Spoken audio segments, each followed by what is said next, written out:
Hello বন্ধুরা, welcome to my mini blog. তো দেখো, আজকে সকাল সকাল ঘুম থেকে উঠি, দেখি এ কি কাণ্ড, বাবা একটা কি মারাত্মক কাণ্ড ঘটালো। সকাল সকাল চলে গেল বাজারে। বাজার থেকে কি মাছ না আনিনি, মানে যা চোখে পড়েছে মনে হয় সবকটাই এনেছে। আগের দিনও বাজারে গেল, গিয়ে 4.5 কিলো ওজনের কাতলা মাছ এনেছে। আর আজকে চলো তোমাদেরকে দেখাই আজকে কি মাছ এনেছে। আজকে বড় একটা কাতলা মাছ জ্যামার জন্য, কারণ জ্যামা অন্য মাছ খায় না, তাই জ্যামার জন্য কাতলা মাছ, আমাদের জন্য 2টো ইলিশ, জোড়া ইলিশ আর অনেকটি পুঁটি মাছ। তো আমরা সবাই মানে দেখে খুব খুশি। আর বাবা আর তো শাক সবজি তো তা তো বলি লাভ নেই, 2 হাত ভরে বাবা বাজার করতে খুব ভালোবাসে, সেটা আমরা জানি। বাজার করতে ভালোবাসলেও এত মাছ, এই দেখুন কত শাক সবজি। এখন মাকে ডাকলাম, ওকে বললাম যে আসো দেখো বাবা কি কাণ্ড করেছে, এত এত এত বাজার। সব সময় বাবা আসলেই বলবে আমি বাজারে যাব, গিয়েই দেখো কত বড় বড় কাতলা মাছ।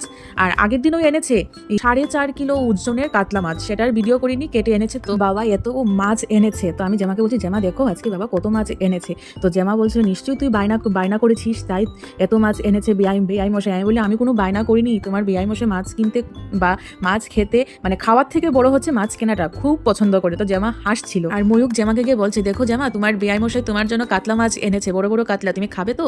তো জামাও দেখে খুব খুশি। জামা বললো অবশ্যই খাবো, কেন খাবো না, বেআই এনেছে বলে কথা। আমার বাবার মতো কার কার বাবারা আছে যে বাজারে গেলে 2 হাত ভরে ভরে বাজার করে আনে আর মাছ আনে, মানে যে মাছ দেখে বাবা সেই মাছই পছন্দ। বন্ধুরা, গঙ্গার তাজা জোড়া ইলিশ দেখে জিভে জল তো নিশ্চয়ই সকলেরই এসেছে, সবাই কমেন্ট করে জানাও।